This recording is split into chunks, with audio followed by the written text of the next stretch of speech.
Afternoon, it's 5:30. I'll declare open the public forum of Monday the 9th of February 2026. In accordance with the Local Government Act of 1993, Cowra Council is live streaming this public forum and the recording will be uploaded to Council's website. By speaking at this forum, you agree to being live streamed and recorded and having that recording published in the public domain. Please ensure that when you speak at the public forums, you are respectful to others and use appropriate language at all times. Cowra Council accepts no liability for any defamatory or offensive remarks or gestures made during the course of this meeting. We acknowledge the traditional custodians of the land on which we gather, the Wiradjuri people, and pay our respects to elders past, present and emerging. I have an apology from Councillor Speechley.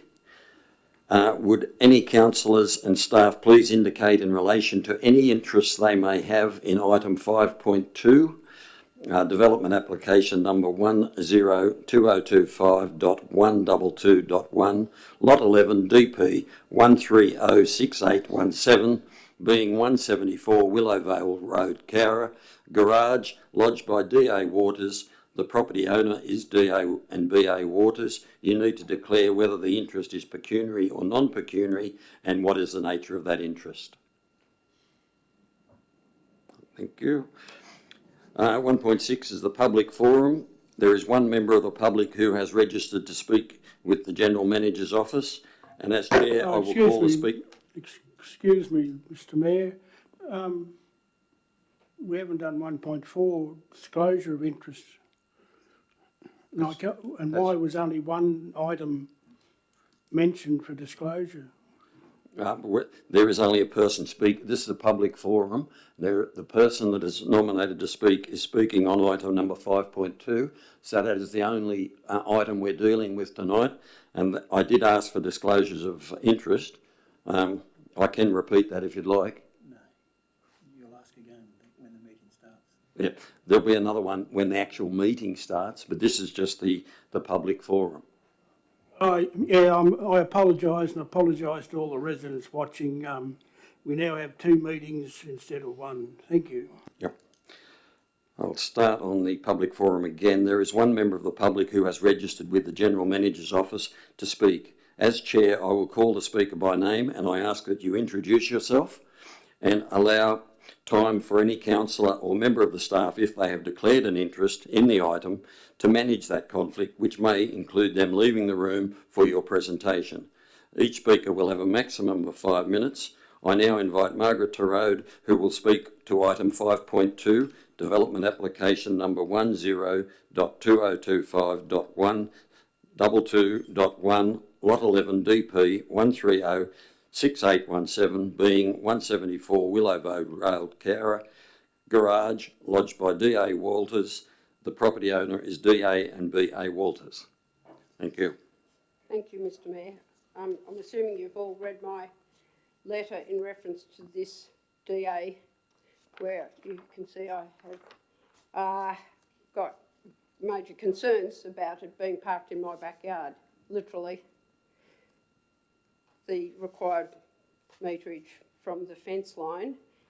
I hope you've all had a chance to read it.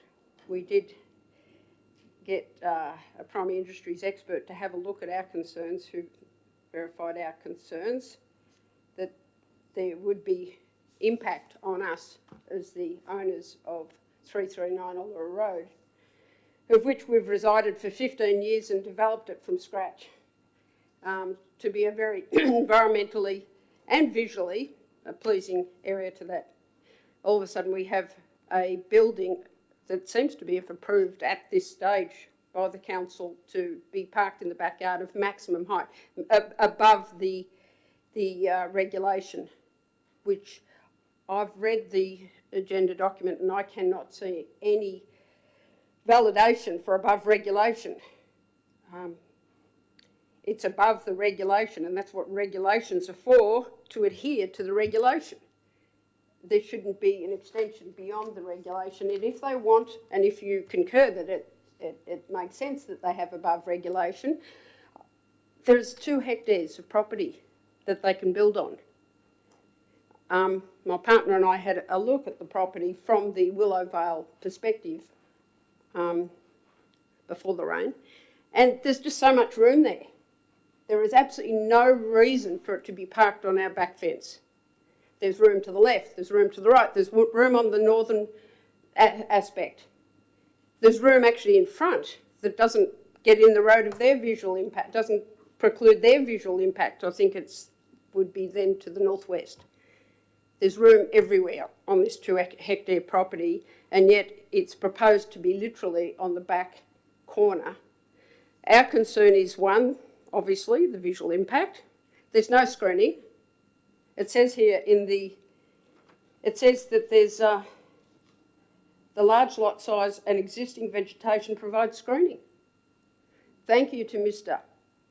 Oatley and Haley for coming to our property to verify that that in fact is not the case.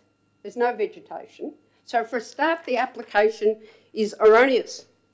So it should have been thrown out because it's wrong. The second reason, which I haven't made clear in this application, is my partner and I have got 3 paddocks there, literally, and we breed black-faced Suffolk sheep. And the back paddock, which is the paddock we're talking about, is the paddock we use for the breeding program. Why? Because it's closest to our house, and that way we actually have visual aspect of that, and we manage the foxes. The foxes can be a real problem with baby lambs. And we've found that the back paddock is the best place to do the breeding. We've got a ram there at the moment in that paddock, and we hope by May, June, there's babies. Now, you might say, what's it got to do with a big fence there? If they're going to have a double lift, as I understand, for heritage automobiles, there's going to be noise. And that noise will not only impact on us, but it will impact on this breeding program. So we breed sheep and we sell to people who like black-faced Suffolk to breed further and so forth. And it's a nice little program. We've been doing it now since we settled there 15 years ago. It's not honestly a case of not in my backyard. It's not. There is room for the garage elsewhere. Look, if the garage was not there on the fence, I wouldn't object to the large size. It's the large size on our fence. And then the proposal actually said between the garage and the fence are tanks. Now with tanks, we know ourselves, because we've got tanks, there's noise from pump. Now we're breeding, and we live there, and we've developed the property and put a lot of time and effort to it. And I guess we've come along to ask you to respect the fact that there's rules, and they haven't stuck to the rules. If the height of the building is so important, move it to the northern fence line. And the tanks would be much better located on the northern fence line where there's a gravity feed to the house. The tanks where they've proposed to be will not have a gravity feed to the house, which then would require a pump. So you get noise from a pump, you get noise from the automobile workshop. It's ludicrous. People who've moved out to Allura Road and Willowvale Road want peace and quiet. That's what they've gone there for. An environmentally, visually pleasant place. So thanks again, Glenn, for coming to look at the property. And yeah, it was, thanks for your time. I appreciate it. Thank you, Margaret. Has anybody got any questions of Margaret? Okay, thank you very much. Oh, thank you. Thank you very much. As that's the only person that was registered to speak today, I'll declare this meeting closed at 5:39. Thank you.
It's 5:45.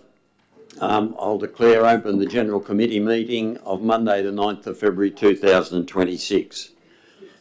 In accordance with the Local Government Act of 1993, Cowra Council is live streaming and recording this meeting and will upload the recording to Council's website. By speaking at this meeting, you agree to being live screened and recorded and having that recording published in the public domain. Please ensure that when you speak at council meetings, you are respectful to others and use appropriate language at all times. Cowra Council accepts no liability for any defamatory or offensive remarks or gestures made during the course of this meeting. We acknowledge the traditional custodians of the land on which we gather, the Wiradjuri people, and pay our respects to elders past, present and emerging. Apologies, I have no apologies. Councillor Speechley is on her way and may be a bit late, but she will be here. 1.4, council and staff, please indicate in relation to any interest you need to declare A, what report and item you are declaring an interest in, B, whether the interest is pecuniary or non-pecuniary, and C, what is the nature of the interest. Councillor Watt. Thank you, Mr. Mayor. I'd like to declare a non-pecuniary interest in item 5.1 as a family member is involved in the preparation of the submission. Councillor Wright. Yes, Mr Mayor, I'd like to declare a non-pecuniary interest in item 4.2, as I think the adjoining landholder is a family member or in the vicinity of, and I'll leave the room. Thank you. Councillor Horton. Thanks, Mr Mayor. I'll declare a non-pecuniary interest in item number 5.1, the DA for SYNC. I've got a family member that works there, so I'll leave the room. Thank you. Councillor Kiss. Thank you, Mr Mayor, and once again I'll have declare an interest in item 5.1, the DA for 7 Faux Lane. It's non-pecuniary. I'm the chair of the Neighbourhood Centre. I will leave the chamber, and may I seek for clarification whether Councillor Watt is also leaving the chamber? Or, yeah, thank you. Thanks for that. I was going to jump in at the end. I will be leaving the chamber. I realised I forgot. Oh, I had written left chamber, so yeah. When Councillor Speechley arrives, I will check with her whether she has any interest to declare. We have no presentations. I will take a motion to confirm the minutes of the General Committee meeting held on the 8th of December 2025. Councillor Horton, Councillor Kiss. Thank you, Councillor Horton. Not required. Thanks, Mr Mayor. Councillor Kiss. Anyone else wish to comment? Right, a reply, Councillor Horton. No, not required. Thank you. I'll put the motion. All those in favour? Against? Carried. Thank you. Item 3.1, policy review, public interest disclosure policy. Councillor Watt. Thank you, Mr Mayor. I'd like to move a motion that we defer the adoption of this policy to give the staff time to review councillor questions raised. Do we have a seconder for that motion? Yes. Thank you, Councillor Wright. Would you like to speak to that, Councillor Watt? Thank you, Mr Mayor. Just briefly, I think it was circulated with the late agenda items. I raised a few questions about the public interest disclosure policy, and in conversation with the director, he's happy to take those on board and make some amendments to come back at a later meeting. Councillor Wright. Yeah, no, I just support Councillor Watt and what she just said. She's picked up some things. It's either got a double meaning or they've been dropped out of one policy and put into another policy. And also regarding dot point 2, I realise it might be some correspondence come through from the Office of Local Government where we might have to update this policy from time to time, but I think it should come to the chamber before the General Manager makes the minor updates. Thank you. Thank you. Anyone else wish to comment? Right, a reply, Councillor Watt. Not needed, thank you. I'll put the motion. All those in favour? Pass, thank you. 3.2, Investment Financial Report. Councillor Kiss.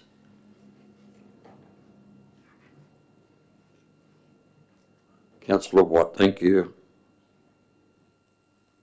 Councillor Kiss. Thank you, Mr. Mayor. This is just our financial investments report for January 2025. It's a regular item for us every month. I'd like to thank the Director for the comprehensive report. We currently have over $41 million in restricted funds, only $2.8 million in unrestricted as our working capital. And obviously it's all invested in accordance with our investment policies. And Council currently has $11.5 million outstanding in loans, average interest rate of 5.34%. Thank you. Thank you. Anyone else wish to comment? Oh, Councillor Watt, sorry, I'm not ahead of myself here. Councillor okay. Watt. No worries at all. Thank you for that, Councillor Kiss. Just also to point out that our rate recovery as percentage continues to be ahead of our previous years, so thank you very much for that. And interest rates on investments continue to be strong. I do have two questions for the Director. I note that there is a significant drop in short-term interest rates in the market average. Do you anticipate this to have any impact on us going forward? In terms of a drop on short-term interest rates, that would have a marginal effect. However, most of our loans are actually fixed term. In fact, they all are. So I can't really see how. So I'm just thinking through it as I go. I can't actually see how a drop in short-term interest rates is actually going to have an effect on the borrowings at the moment because they are all fixed term and over the longer term. Excellent. Thank you very much. It was a little bit of a dixer. The second one is not, though. Okay. Apologies. So section 11, so that's on page 78. I raised last meeting that we had the Yaballingaburi Daycare financial assistance marked here when it isn't a variation. And looking through, there's also a number of others here that aren't variations. Including the Cowra Business Chamber financial assistance as it is funded out of the business assistance allocated budget. Just wondering why we've got these variations here when they do actually sit within budget, and I guess a bit of a concern in how that is, whether we've got the right numbers here. Yeah. Look, I think you're absolutely right. This needs to be looked at and should be reported back to Council. I'm sorry, I think you're absolutely right. I think this needs to be looked at and reported back to Council. We did identify, or we did confirm the error that you picked up last time. I'll just make sure that we get it back to you, and with my apologies. Yeah, thank you. And is there a requirement, I can see we've got in, out on Yabbalinga and on Cowra early childhood financial assistance. Do we need to leave them there because they were registered, or they can just come out? Yes, it's the correction. Yeah, okay, that would be great. Thank you. Thank you. Does anyone else wish to comment?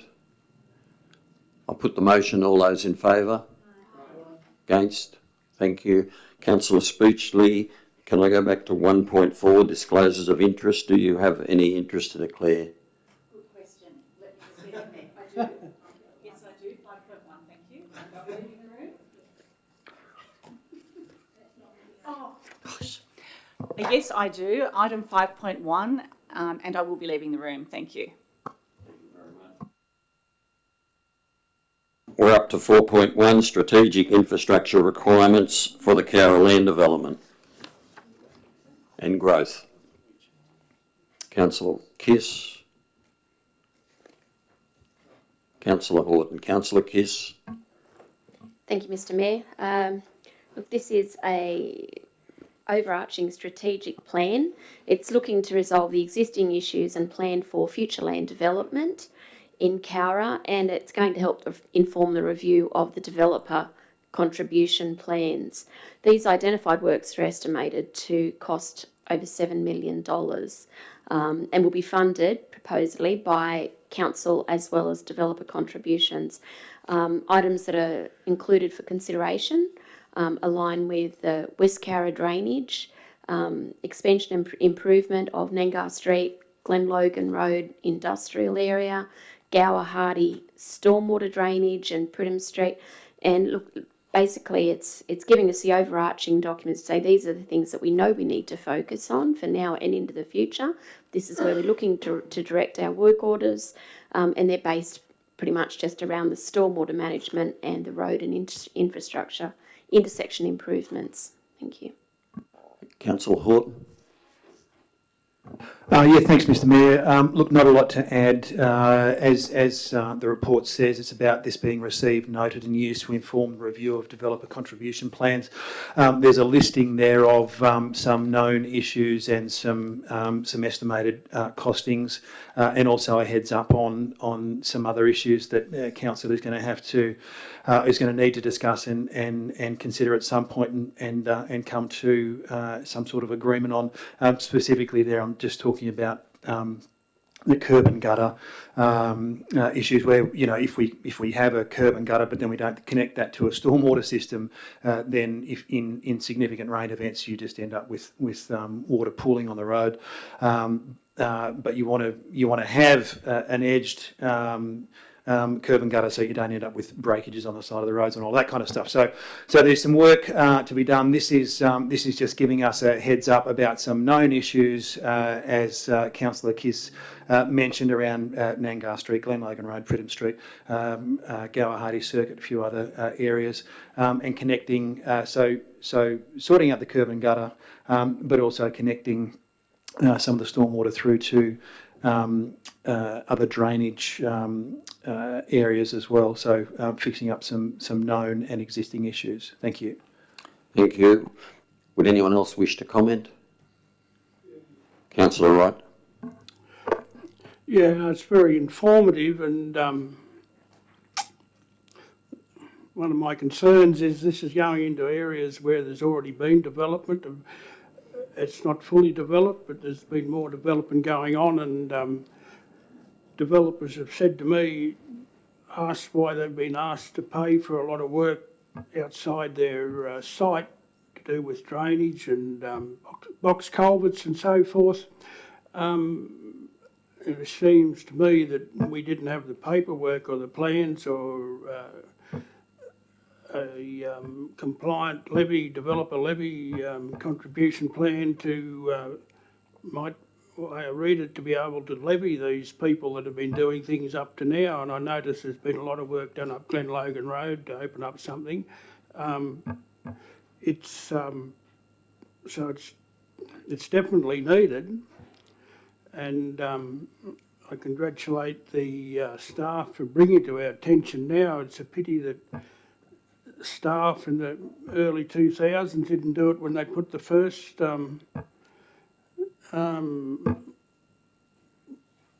failed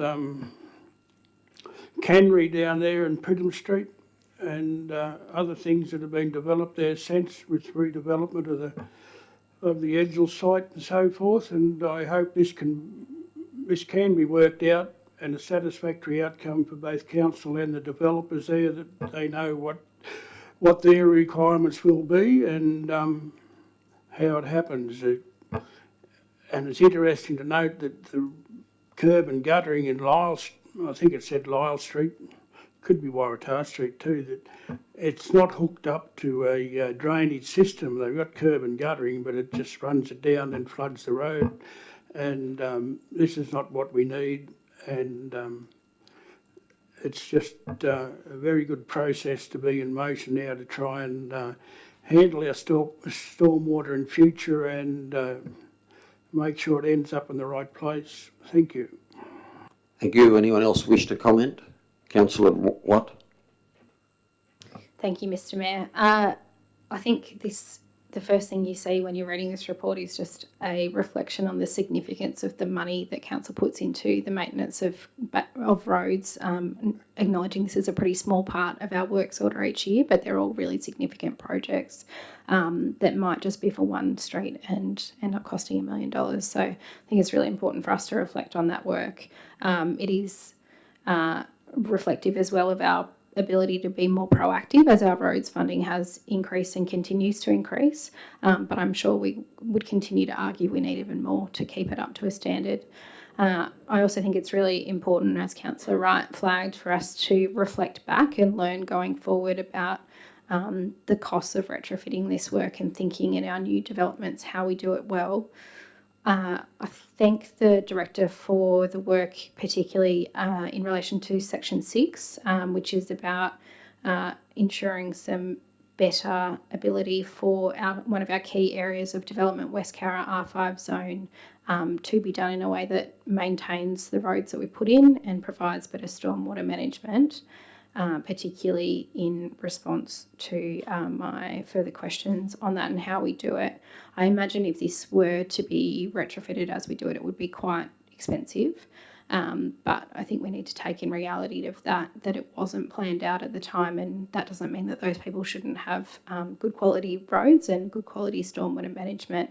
And also like to thank the team, because I can see through all of this that very proactive frame that they bring and this council brings to thinking about what can we do to reduce costs in other ways in maintenance and going forward. So I think this is a fantastic report. Looking forward to seeing more of this work about improving the roads in the R5 zone. Not looking forward to the bill, but I think it'll be a very important project. So thank you. Thank you. Anyone else wish to comment? Right, a reply, Councillor Kiss. Thank you, Mr. Mayor. Very good comments from my fellow councillors. I just think it's showing how much we're growing. You know, it's a really good sign that we are actually having to look and potentially retrofit or plan for better. Yeah, we're a growing community, growing industry, and I just think it's really good from that perspective. Thank you. Thank you. I'll put the motion. All those in favour? Those against? Passed. Thank you. Item 4.2.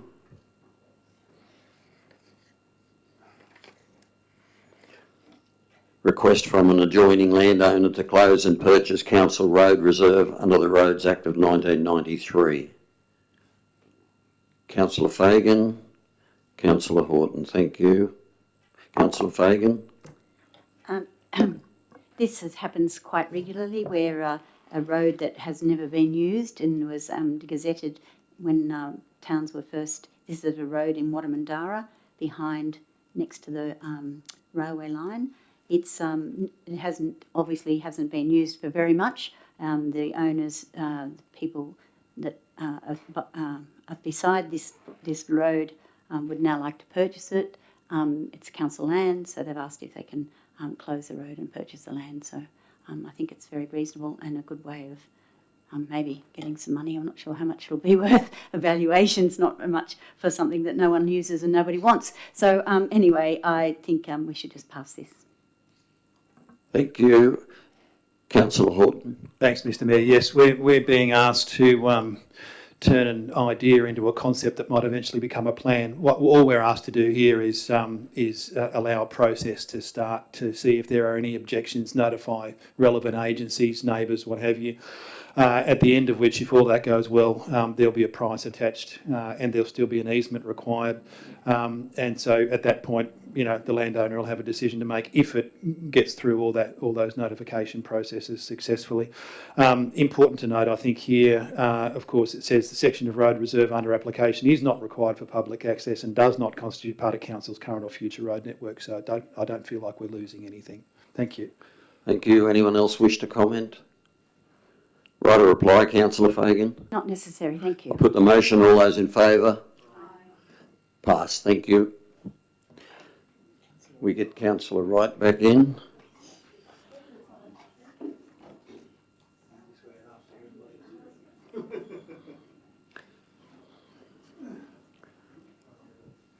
The next one is 5.1. We've got a few leaving for that. 3, 4, 5. We've got a quorum. Okay, 5.1, development application number 102025.18.1, lot 2, DP 603501, being 7 Vaux Lane, Cowra, change of use of a dwelling to community facility and addition of an activity room, lodged by Cowra Information and Neighbourhood Centre Incorporated. The property owner is Cowra Information and Neighbourhood Centre Incorporated. Councillor Fagan, thank you. Councillor Downing. Councillor Fagan. This is exactly what it says. The development application is for 7 Vaux Lane, which is going to be changed from a residential building into a community hub, and an activity centre attached. The building itself will actually be turned into offices, and there'll be activities there. The concern that some people have, and it was notified to neighbours, and one of the concerns was the amount of traffic that would be generated from this hub. That has been dealt with. I think the applicant has made sure that there is more than enough car parking spaces, although they have admitted that they haven't not a lot of idea of how many people will come and go, but it is close to parking in on both ends of Bow Lane. People can walk if they do so. If we do have a problem in Bow Lane, I think it'll be the traffic committee will deal with that. But at this stage, we have got a DA in front of us which has adequate parking and has been adequately assessed and recommended for approval. So I'm actually comfortable with that. Thank you. Thank you, Councillor Downing. Yes, thanks, Councillor Fagan, for your comments. Pretty much all I wanted to say as well. Just to say that obviously this is a very narrow local road, a lane, and this will increase the traffic probably exponentially from the people who live there now. The 12 parking spaces did swing it for me. I am in favour of that, and also the convex mirrors coming in and out of the driveway for extra added safety. The variation, my understanding for the driveway was that it changed once it became a community facility, so that it is adequate for a home but not for community facility. So it's a minor variation, and the other variations are on site. And then, so yeah, I do think the resident who wrote in does have a point, but I think that to not pass it and not understand how we're going to manage it, I think going forward we might need to keep an eye on it.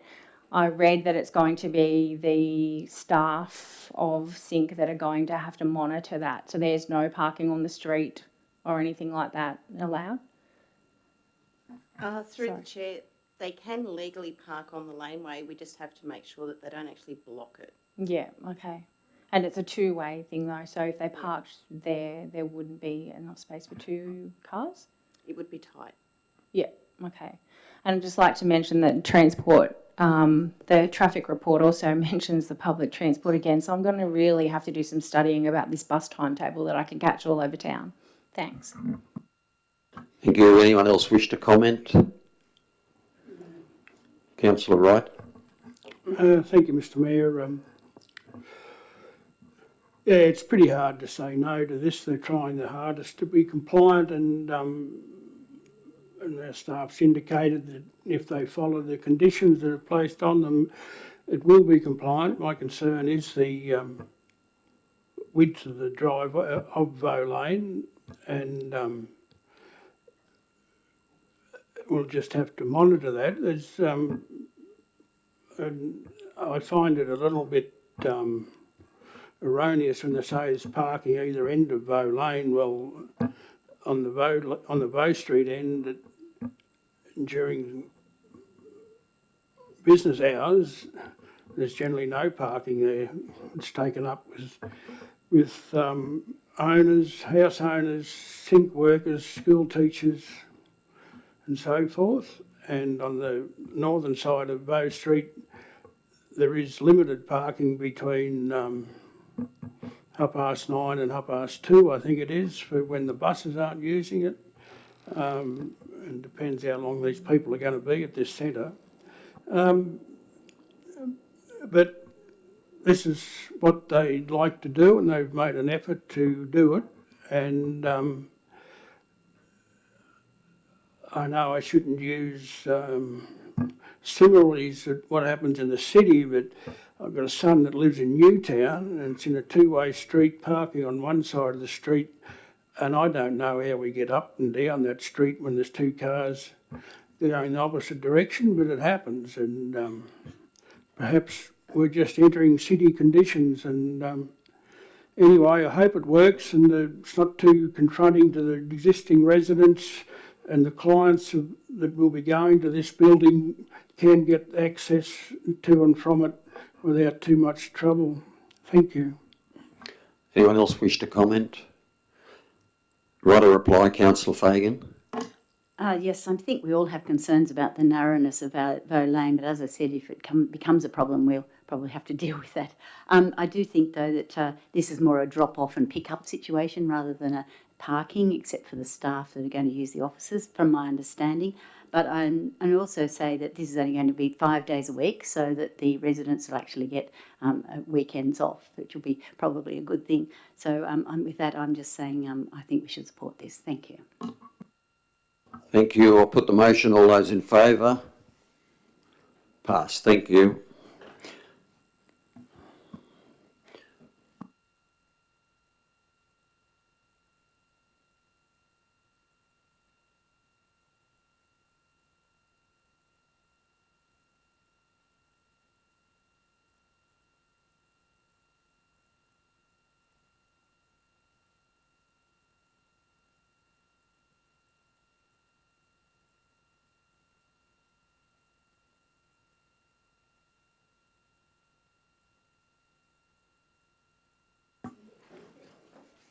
Item 5.2, development application number 102025.122.1, lot 11 DP 1306817, being 174 Willow Vale Road, Cowra, garage, lodged by D.A. Walters. The property owner is D.A. and B.A. Walters.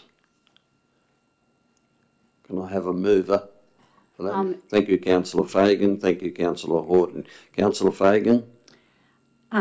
Look, can I have a question first, Larissa?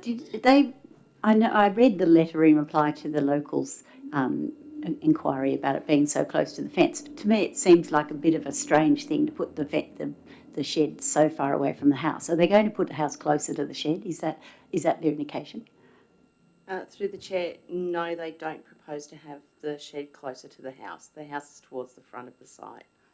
Yeah, just interesting. I think it was purely because the property owner tinkers with cars and he wanted it away from his house, but that's their choice. It is their choice. I agree, absolutely agree. I just wondered if that was another reason why they were putting it so far away. You have to take a bus or some sort of transport to the house, to a shed. We discussed that. No, I just feel that this is actually, it's been well assessed. It actually is within the rules, the guidelines. The only reason it's come to us is because there's a 1.5 metres, 1.1 metre height extension on this. It doesn't actually, it complies other than that, and that's to allow the owner to have obviously a hoist or some sort of vehicle hoist or something inside the garage to make it higher. So I feel that although I would be, I'm surprised that this applicant wants the shed so far away from his house and also on the boundary of another person's house, I can't see any reason why we shouldn't support this application, this recommendation, and I think it's been done very well. I can't see any reason why we should say no. Thank you. Thank you, Councillor Horton. Yeah, thanks, Mr Mayor. Councillor Fagan's absolutely right. The reason this has come to us is because of the variation in the height of the shed. Now, is it a strange place to put it on the property? Absolutely. Do I understand why the person who came to speak to us tonight and wrote the letter that they did? Absolutely understand it. But it's within the setback, and it's still 90 metres from the person's home. So it's not like they're building right on top of the fence line or right up next to a fence line. It's not creating any shadow. Is it a strange placing? Absolutely, but that's not what we're here to consider, right? The only reason it's come to us is because of the height of it. The other thing, I guess, that I reflected on is this is a subdivided area. This has been a subdivided area for some time. I think they mentioned they've been there 15 years or something like that. So they've had a fair amount of time where maybe it hasn't been built up. But that was always going to happen. If people have purchased these subdivided blocks, at some point a decision will get made about building something on them, and that either will or won't fit in with your view of what the area should look like. But it's not it's not like it's been subdivided recently and this has all happened in a hurry and there's something underhanded going on. The only reason it's here is because of the variation to the height of the shed. I think most of us agree that it's a strange placement, but it's within the setback and it's still a long way from any other sheds or buildings. So again, I can't see any reason why we'd knock this back. Thank you. Thank you. Would anyone else wish to comment? Councillor Kiss. Thank you, Mr. Mayor. I have two questions for the Director through the Chair, if I may.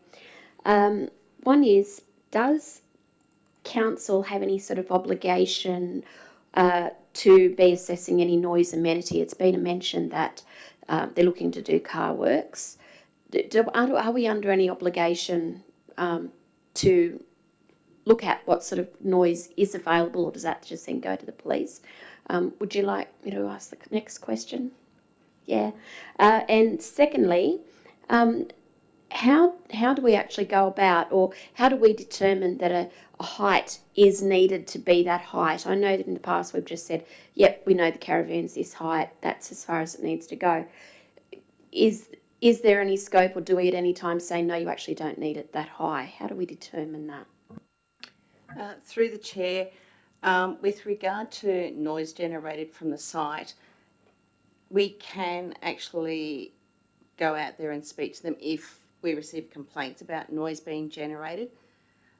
We also have to take into consideration the hours in which that occurs, and also what the source of the noise is. If, like, they were working on cars and revving them 24 hours a day, sure, definitely. But if it's like for a few hours, once or twice a week, there has to be a level of reasonableness associated with it. But it'd be a case-by-case situation.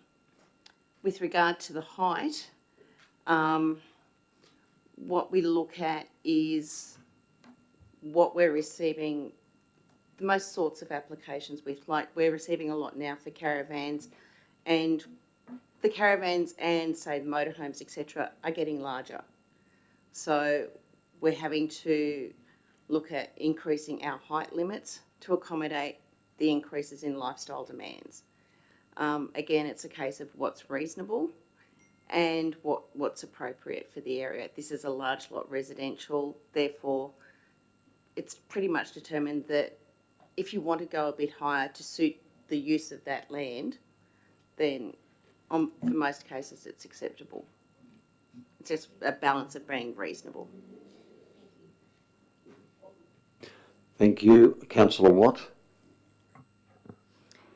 Thank you.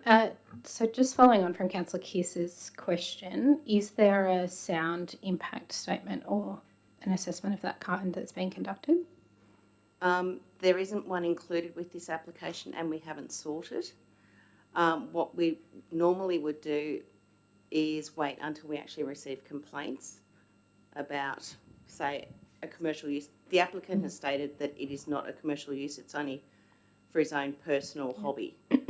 Yeah. There are noise controls that we can implement, and we would have to go out there and take some noise readings as well, or get an independent noise study undertaken if we received a complaint. Right. It seems a little bit counterintuitive to me that we would wait to find out if the shed was being used in a way that was noisy when they've already stated the way that they're going to use it. Is there any method for assessing that? We do in other businesses and other requirements. Other DAs request sound assessments. We don't ordinarily request them until we actually receive concerns about the development. The applicant has repeatedly said to council that he's not using it for a commercial or industrial purpose. It's purely for his own hobby.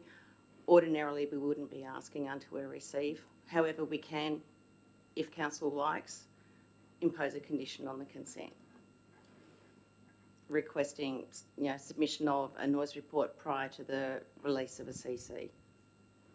Thank you.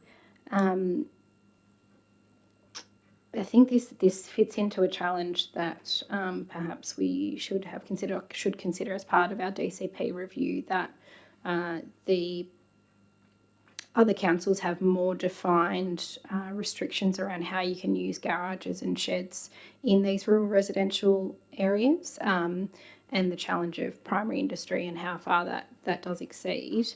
I think it's concerning that in this room it's been noted that the reason the applicant wants it far away is because of the sound, and that raises for me that we should probably look deeper into what that looks like, and seek to work with the applicant on an alternative, or encourage, I guess, something between the two on that.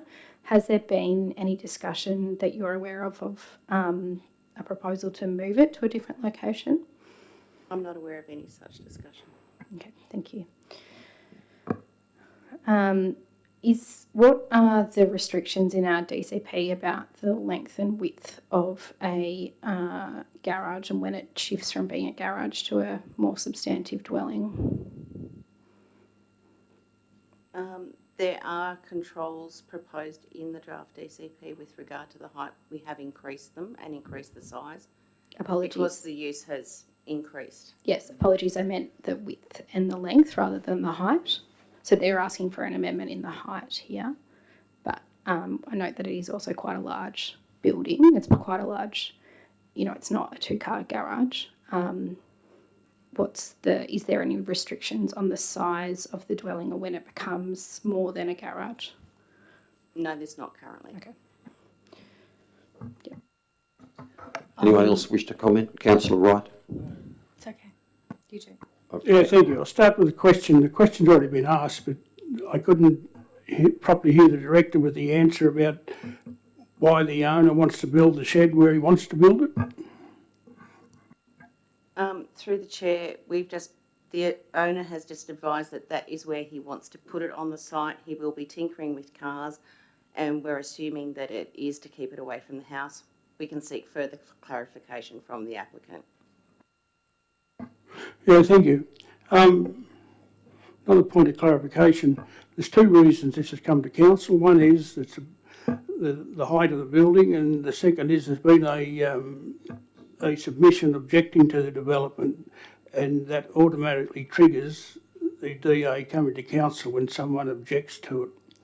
And I also note that it's on the levelest part of the block, but they're still going to raise the height 400 millimetres before they start building, so they must be going to build it on a hill to start with. If you're doing a cut and fill, usually you take a bit out one end and put it in the other end, and maybe you have to put a retaining wall around it or something up the back or wherever, and that would have lowered the height by 400 millimetres. I can see each side of the argument for this, and this is what happens when when neighbours get closer together. There's always going to be something happened, and it's. But in this case, it interests me that the owners lodged the DA, but MA Steel have done all the talking for him about why it's right and why it complies with everything, and it's interesting that a shed building company who's pushing their own sale of the land can tell everyone how it fits into everyone else's DCPs. And so whether I take it on face value that they're only representing what the owners told him, and how they read the DCP, it is it's a bit difficult, and I will have to go and look at it myself to see whether there's a lot of things gone out in this development, that in this area where it's development over the years, and how things were being cut up and what roads they've used, and people didn't use roads and so forth, and we've had to try and sort them out. We did do a road review out there because people were worried about road safety with people entering the roads with longer vehicles and so forth, or just cars, and not looking for people using the road, observing oncoming traffic. And I think we identified 58 driveways that weren't really legal under the Road Act.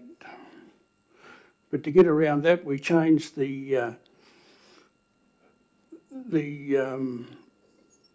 use of the lots out there to this rural residential, which made it the same as what it is up around Cowra Hardy Circuit and so forth. And that got us out of the road safety thing, and it gets us into this. But this has got nothing to do with road safety. But I'm just saying how complicated development can be out there,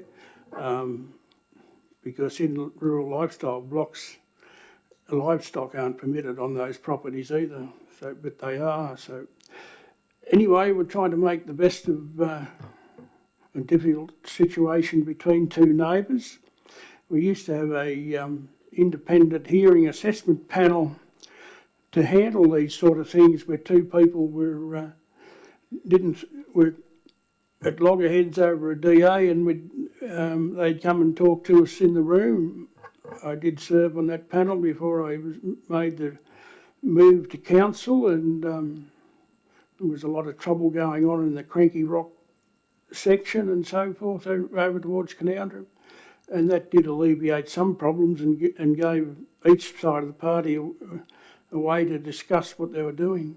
But we don't do that anymore. Thank you. Thank you, Councillor Downing. Just a question for the director. This height variation, does that fit in with the new variation, like the new heights that we have in our plans? I can't remember. I'd have to take it on notice. Yeah, and get that's back to you. okay. So how you suggested that perhaps we get a noise, like registering how much noise is going to be there in one of the conditions, like whilst they're building. So like it does seem odd to me as well that we would worry about the noise after the building was already there and wait till a complaint comes in when we're addressing this here.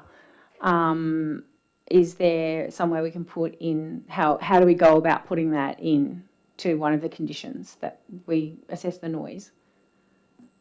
Through the chair, what we can do is actually, we could ask for a noise assessment up front before we issue the construction certificate, and also have that as a condition that the applicant shall meet a certain decibel level and not exceed that. And that way we're covered if we do get complaints, we can then refer back to non-compliance with the consent. Okay, I'd be happy with that to be put in, We can do in that. my opinion. Councillor Kiss. Sorry, this is procedural, only because from my own. If we were to go along with what Councillor Downing said, how do we actually go about, instead of just either voting yes or no to this, how do we go about actually including that for part of the recommendation to say this is what we would actually want included? Through the chair, what I can do, because this is the general committee meeting, we could modify the conditions of consent and have those ready for you at the council meeting in a couple of weeks, if that's agreeable. Would that then mean deferring the decision on this one? Sorry, for the Mayor. So, Mr Chairman, you have a motion on the books. Whether the mover and seconder are wanting to include that addition, I'd perhaps be asking them first. Councillor Fagan. No, I don't want to include that condition. I think that's onerous. If I could speak against it, I think that's an onerous thing to do on an applicant which is just Point of mentioned. order. Before she speaks against it, don't we need a mover and a seconder for the amendment? I said before she starts speaking, before the mover speaks against, don't we need to have the motion that's being discussed moved as an amendment or moved here? Well, it can't be in the original motion because the mover has said no. So, Yeah, sorry. So what I'm saying is before before Councillor Fagan speaks against an amendment, the amendment hasn't been put. So if the amendment receives a mover and a seconder, then the motion should be discussed, the amendment should be discussed, but we haven't got a mover and seconder for the motion yet. So the first one lapses because the mover said no. So now we would need a motion. No. Now, Mr Chairman, you have a motion on the books moved by Councillor Fagan, seconded by Councillor Horton, which is a recommendation as it is. I think Councillor Downey is proposing an amendment to add in a condition requiring a noise impact assessment or whatever the wording might be. So that's what we're discussing now, I guess. Yes. Okay, so Councillor Downing moves an amendment. That we conduct a sound assessment and we put it in the conditions of the DA. Did you say in the construction certificate stage? Prior to determination of a construction certificate. Okay, do I have a seconder for that motion? Councillor Kiss.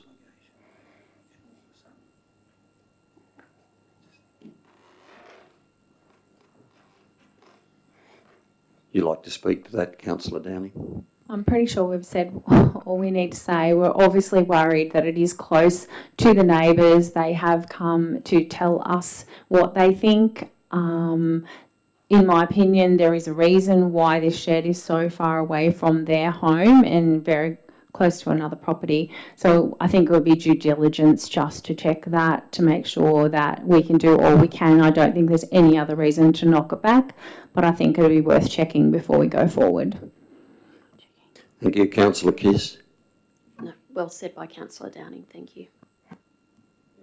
Anyone else wish to comment? Councillor Fagan? Yeah, I'd like to speak against the amendment. I think it is an onerous thing to put on a residential shed in the middle of a residential area, large block residential area.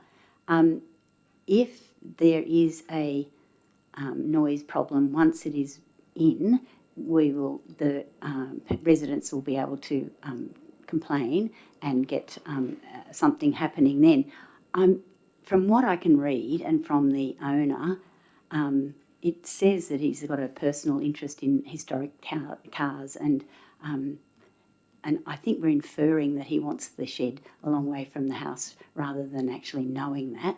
I think after this discussion, he may be asked if that's the case. I think if we put this condition in, it actually will stop we already have a lot of people saying council's difficult to deal with. We can't, say yes and they say no, and there's a whole lot of rules and regulations. I think this is a bit of an overkill. I think it's a really hard thing to ask somebody to do a noise assessment when you actually have, or that's what we've asked, or we should ask that it not be over a certain decibel. But I also think that's a very difficult thing to do when it's not even built. The place isn't even built. He hasn't said he's going to run it. He said he's not going to run a commercial precedent. We've got pumps that are a lot louder than some things, and I think people live with those. And in large lot residential areas, those pumps run all the time, and air conditioners and all sorts of things, and they all make noise. I think that this is, it's been well assessed. There is no real reason to feel that or to be alerted that it's going to be noisy. I understand why the concern, but I think it's a very onerous and a really large compliance and condition to put on a shed which has not even been built. I feel that it's very a negative way of dealing with the DA, and I find it a bit over the top. Anyway, I'm voting against the amendment. Thank you. Councillor Watt? Thank you, Mr. Mayor. I think it's important that we be clear here for myself, and I presume for the others who had a little bit of a shock when it was mentioned that the reason mentioned by the director that the reason for it being moving was the presumption of sound, and I think that it is reasonable for us to take the director at her word in what she said here. Whether that is reflective of what the constituent wanted or not, it is words that were voiced in this chamber, and we have a right to have some feelings in reaction to that, and it's our job as councillors to provide that oversight when we are concerned about this and listening to constituents here. I also want to make a point that I really want to say that I reject Councillor Fagan's position that we shouldn't provide any oversight because people find council difficult to deal with. A constituent has come to us with a concern. We are concerned in what we've heard in this room, and the recommendation that we assess noise with something that we have been told in this room is noisy is reasonable, and our role as councillors is to provide that overview, particularly when we're looking at things that come forward to us because of a constituent complaint. I think it's completely unreasonable that we say, go ahead and build the shed, go start using it and see if there's a problem, because if that created the situation where this applicant has built this shed with, I imagine, quite a bit of machinery in it to be able to do the work that they want to do on historical cars, and we come back and say you can't use that because it's too close, that's not a good outcome for anyone. I think actually what we should be trying to do here is get the best outcome between the two neighbours and do what we can in that. If it's assessed that there isn't any noise impact from this kind of machinery, then I think hopefully that will give some comfort to the neighbour and make it sit in a good way. But we can see from this application there's 6 bays for where historical cars would go here. We know the applicants talked about having a wench put in. It's obviously going to be, while not commercial, a substantial space.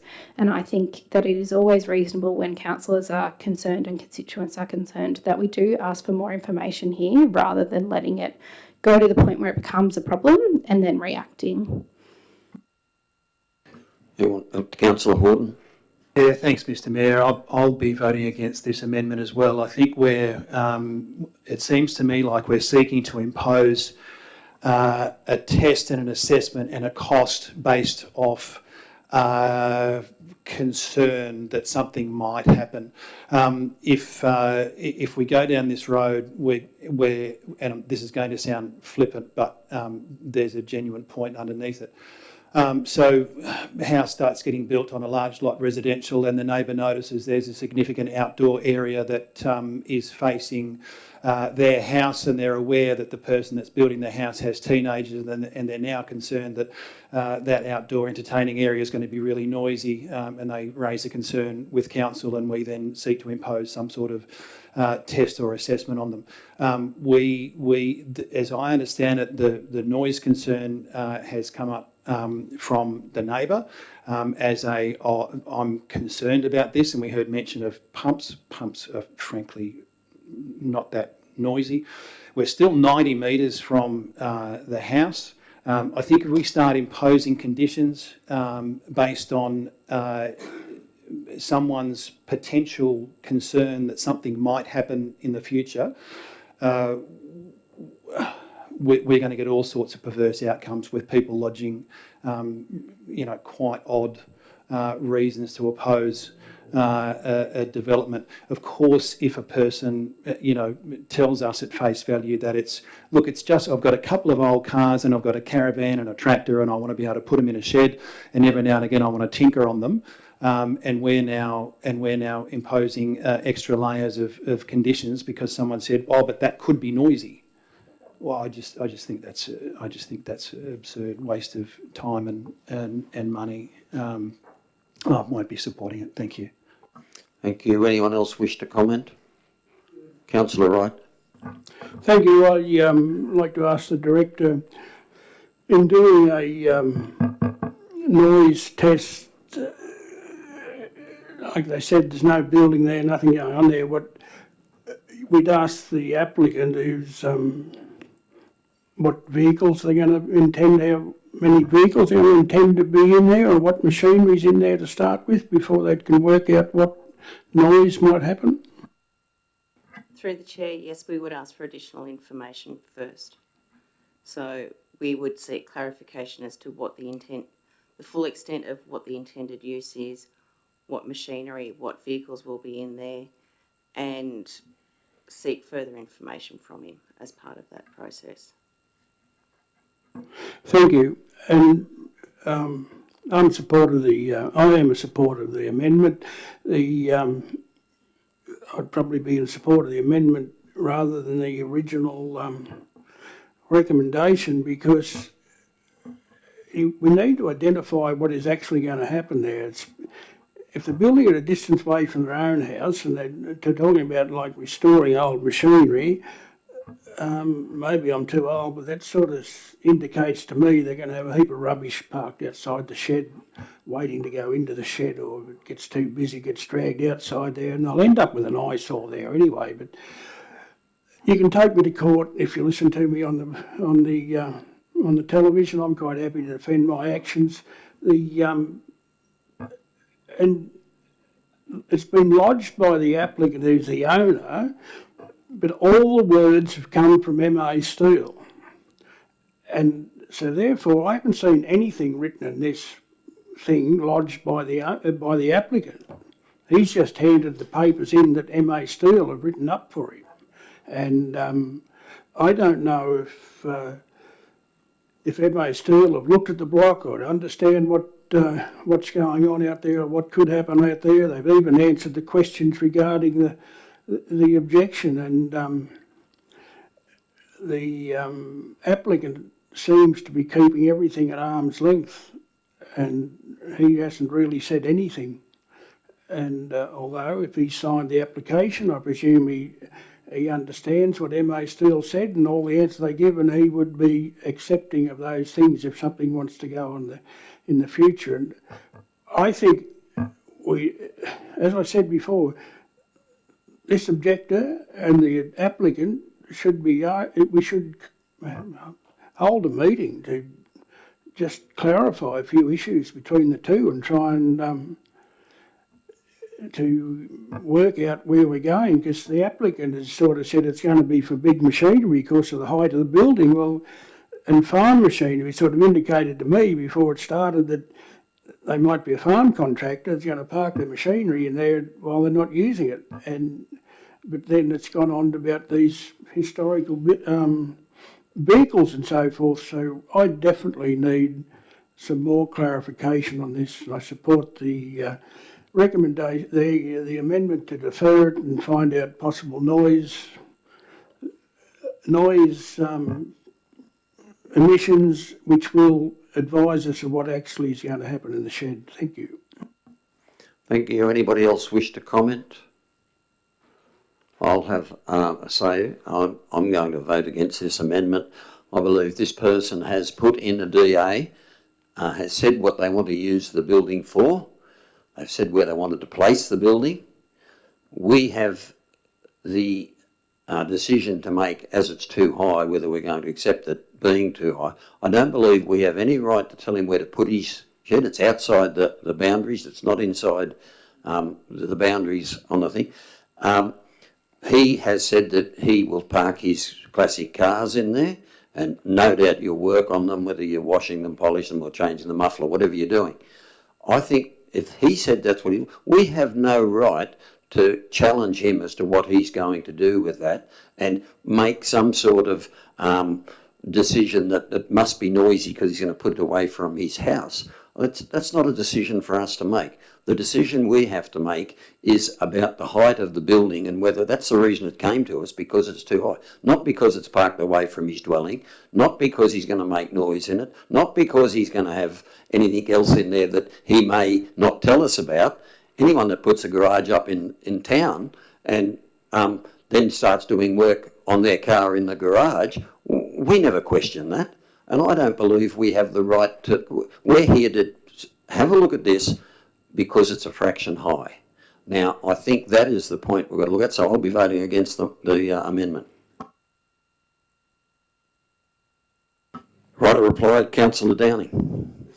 Thank you, everyone. No, sorry, Councillor Downing, you don't get a right of reply apparently on an amendment. So I put the amendment. I'll put the amendment. All those in favour? All those against? Okay, the amendment is defeated. We are back to the original motion, I take it. Councillor Fagan has moved it. Councillor Horton has seconded that. Does anybody want to speak on that now?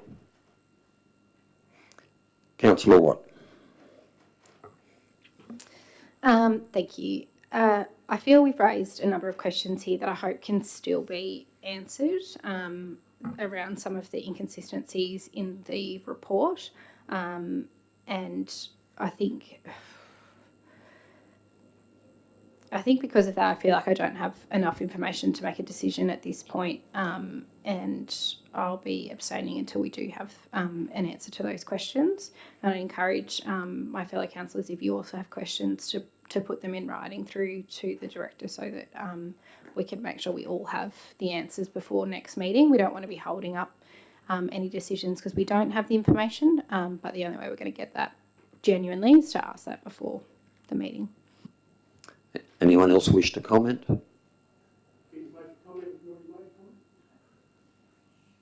As we've had an amendment, I think it's only fair that anyone that wants to have a comment since that amendment's been lost it would be fair to be able to comment again. Councillor Cave. I just think that we should concentrate on what he's put in for the height, yes, and maybe concentrate on what the people came in to complain about and put that forward, and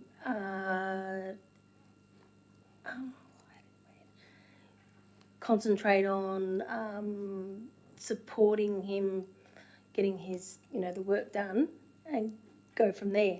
Because the guys are complaining of the sheds on the too close to the fence, and why has he got it in too close to the fence, for the neighbours, and support them, and then support him for the height, if they understood what I was trying to say. Thank you, Mr. Mayor. Councillor Wright. Thank you. I take objection to your comments, Mr. Mayor, about we haven't got a right to ask questions.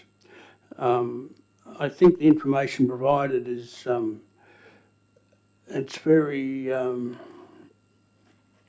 prescriptive in getting there whichever way they want to have it, and we've got two people with a different view of what is said, and we can't just disregard one view because the applicant has said this is what he's going to do, and we've seen things come undone in these lifestyle small rural holding blocks because people have gone in with a DA which seems very not very it won't cause any problems, but in actual fact they do. And I think what the questions have been asked through the amendment thing is good things to ask, and and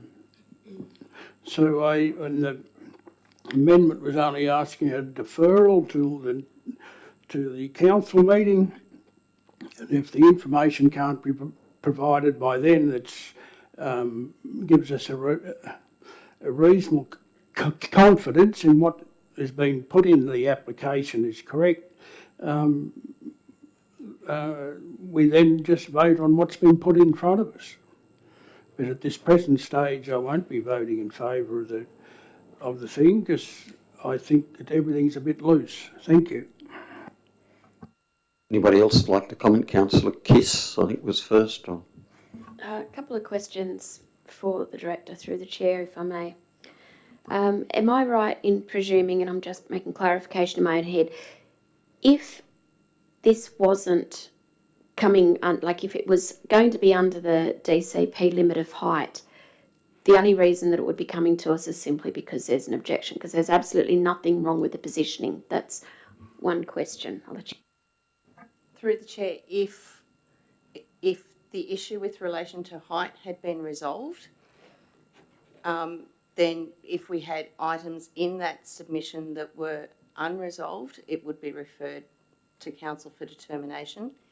If, however, with the submission that was received, if all of the concerns raised in that were addressed, it wouldn't be here. And apart from I'm presuming it's an inference that, there's going to be noise in there because the owner wants the shed a long way from his house. Is there anything other than that where he's actually said, what I'm doing is actually noisy? Is there, or are we just inferring this? The applicant has said, and it is mentioned in the report, that he will be working on historic cars, and that is it. And that can be clarified further. If I may ask again, then, if I don't want to make it too onerous on the owner. I think that he has the right, as we said, to put it wherever he wants and everything else. But I would feel better if there was even just something from the owner to say, look, when I'm talking classic cars, I'm not talking belting out mufflers. I'm talking polishing, and I think that's where I'm just a bit wishy-washy on it, say, because we haven't actually got the detail. But again, I don't want to put into extra costs of having to have full sound testing things and that done as well. So is there anything you could advise about that? Councillor Downing? You're finished? Can I answer? Sorry. We can seek further clarification from the applicant. Yep, and we can feed that through. Councillor Downing? So what we were asking the staff to do was to speak to the owner about what sort of noise would be there, and adding an extra condition, which there are 16 conditions now, and that would mean that there would be 17 conditions, which is not onerous. The DA we had before this had 40-something conditions. I don't think 16 or 17 are very onerous. My problem is that after we've approved the DA and the shed is built, then we have to deal with a noise complaint. That's not what we want to do when someone from the community has come and spoken to us about their problems with the submission. I'm not actually saying that they are valid. I'm saying that we should check it out a little bit further, which is absolutely no reflection on how this has been assessed by the staff. It is just the questions that we have and we are entitled to. We just don't come in here like robots and say, okay, they said yes to that, that's what we do. That's not how it works in here. We do get to ask questions, and the community voted us in to actually answer the questions and ask the questions. Obviously, if we thought it was going to make it 100% onerous and hold up DAs and things, well, then we might have a problem. And then after we've passed this DA, we can't actually ask him what he's doing in there. Once it's a done deal, he's able to do whatever he wants to do in there, and then the neighbours have to make a complaint. So I thought that would maybe be a better way of listening to both people, trying to work it out before it's actually done and we have a real issue. And he actually hasn't said, apart from the cars, he hasn't actually said what he's actually going to be doing and working on it. And I think that's a fair question for us to ask when we are passing a DA. Thank you. Councillor Speechley? Thank you. Look, this is a really good discussion, I think, across the room. One question, observation, I'm not sure how I'd pose this. We approve DAs from time to time. We approve a DA for this property, the person sells, someone else buys it, they have a different use for the shed. That could be happening on things that we've already approved. We don't have any control over what is done in the shed, unless, of course, there is a noise issue later. So I'm actually don't believe that we can actually not approve this on that basis, because there's nothing to stop someone buying the house next to one of us deciding they're going to do something in their garage, which the current quiet neighbours are not doing, from a council point of view, except for noise limits. Thank you. Councillor Wright? Thank you. It's stated that the height of the building is 5.672 metres above ground level, which is a 1.172 metre variation, which in rough calculations is 25% higher than the DCP states. Am I on the right track there? Through the chair, yes. Yes. So therefore, we're getting back to what it was here for, and I'm having a second dig, and if you want to shut me up, shut me up. But it's a 25% increase in what the DCP says. So it's not just 100 mils, it's 1.172 metres, 1,172 mils higher than what is for the area, and I think that's enough to not vary the DCP. Thank you. Anyone else wish to comment? Councillor Horton? Where am I? He was the seconder. I've been pretty liberal with everyone else. Councillor Horton, have another go. Very quickly, of course, we're here to ask questions, absolutely. Sometimes the answer is no. We have no evidence re the noise. It's a concern that's been raised. I don't know why we are assuming the applicant is being dishonest with us, and I think that's a really dangerous way for us to handle this discussion. He's told us what he's going to do with the shed. On any given Sunday, in any shed, in any part of the Shire, someone is going to swing a hammer, someone is going to use a grinder, and they're entirely allowed to. I'm not sure why this individual is under that much more scrutiny than anybody else. Thank you. Anybody else wish to comment? Right, a reply, Councillor Fagan. Great. Thank you all very much for your very considered and interesting debate. I get back to the fact that we have a DA in front of us which has been recommended for approval. There has been some concerns raised by the neighbour, and I absolutely thank them very much for raising those concerns. It's obviously something that they're passionate about, and most neighbours are. This is on a large lot residential in the middle of another whole lot of other large lot residentials. There's probably a lot of activities going on in sheds in this area, and it is actually, and I do believe that after this discussion, there may be some further discussion with the applicant about the concerns that we've raised tonight. And I think that's a good thing. I also think that we have, and this DA will be, it was about the height of the shed, and also about, so the applicant has told us that he's going to put vegetation buffer behind the shed, which will grow quite rapidly, hopefully, with all that water out of the tanks, and it will be able to be a buffer between him and the neighbours. There's two neighbours. The other neighbour is reasonably close as well, but the 90 metres between the shed and the applicant and the neighbour is quite a large, an area. It's not close. It isn't close. When you look at the map, it's not a close area. It's actually quite a long way away. I note their concerns, but I do think we have to go on what the applicant has given us, and our staff have done a terrific job of assessing it. They've been out there, they've looked at it, so they've come back and said that they still think it's recommended for approval. So I will support that. Thank you. Thank you. I'll put the motion. All those in favour?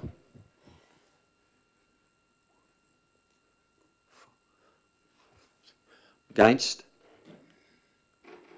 Councillor Watt, did you vote? I flagged before I'd like to abstain from this vote. You do realise that an abstain is a vote for no? Yes. Okay. But it'll be marked as an abstain, or it will be... don't I have the right to abstain? No. No, it's taken to be a vote against the Well, motion. yeah, well then, yeah.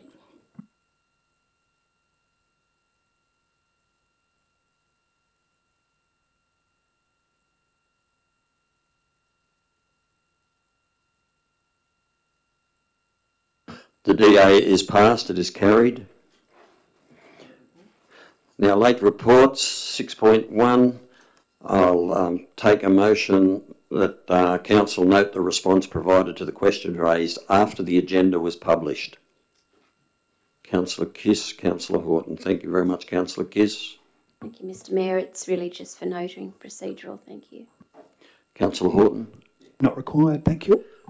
Anyone else wish to comment? Right, a reply, Councillor Kiss. Needed. Thank you. Put the motion. All those in favour? Pass. Thank you. There are no notice of motions. There are no confidential matters. I'll declare the meeting closed at... Can't read that. What have we got? 6:58. By the time I got it out, it was 6:59. It took me a while. Thank you all very much. I think robust debate is a good thing, and I think that's what we're here for. Thank you. Can I just